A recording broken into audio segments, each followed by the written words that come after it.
Du régime iranien. Avec nous également en plateau notre ancienne correspondante en Iran, désormais rédactrice en chef ici à France 24, Mariam Pirzadeh. Bonjour Mariam. Bonjour. Mariam, le guide suprême iranien est donc mort, mais il y a aussi eu, on voulait faire le point avec vous, plusieurs hauts responsables du régime qui ont également été tués lors du début de cette opération. Oui, effectivement, on en sait un peu plus sur les coulisses de cette opération qui a donc mené à la mort du grand dirigeant de l'Iran, le deuxième guide suprême de l'Iran. Ali Khamenei, c'était le dirigeant qui a duré le plus longtemps au Moyen-Orient et dans l'époque moderne, le dirigeant qui a le plus gouverné l'Iran. Donc c'était un homme qui détenait un record de longévité assez important, 37 ans au pouvoir, et sa tête était mise à prix déjà depuis plusieurs mois, on le savait, par notamment les Israéliens, déjà lors de la guerre des 12 jours au mois de juin.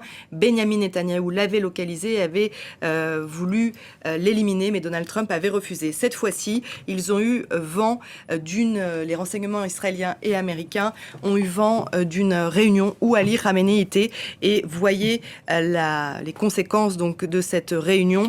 Ali Khamenei éliminé, l'un de ses principaux conseillers, Ali Shamkhani, que j'avais interviewé il y a 10 ans à Téhéran, a été éliminé également, le ministre de la Défense, le chef du bureau militaire d'Ali Khamenei qui était à ses côtés depuis quasiment 40 ans, et également le chef-major des armées iraniennes. Et on apprend à l'instant la mort également de Rolam Rezaian, le chef des renseignements le chef de la police des renseignements, le chef des renseignements de la police, je vais y arriver, qui a été tué, parce qu'il y a beaucoup de chefs des renseignements dans ce système de la République islamique, et lui, il était responsable des milliers d'arrestations, notamment au mois de janvier dernier, lors des grandes manifestations. Donc pourquoi le calendrier, c'est l'agenda s'est accéléré hier, puisque donc les renseignements américains, la CIA et le Mossad, les renseignements extérieurs israéliens, ont appris donc qu'une réunion allait avoir lieu et que le guide suprême allait être présent. Donc on voit qu'il y a quand même eu une faille sécuritaire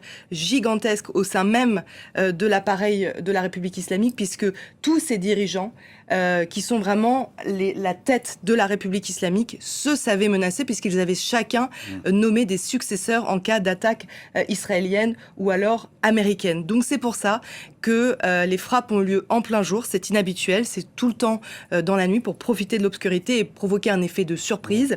Ce qui est intéressant, c'est le sort d'Ali Shamkhani. Ali Shamkhani, il avait déjà été visé au mois de juin, lors de la guerre des 12 jours, dans sa chambre à coucher. C'est vous dire donc à quel point le Mossad était très bien renseigné sur les habitudes, sur les lieux de vie des gardiens de la Révolution.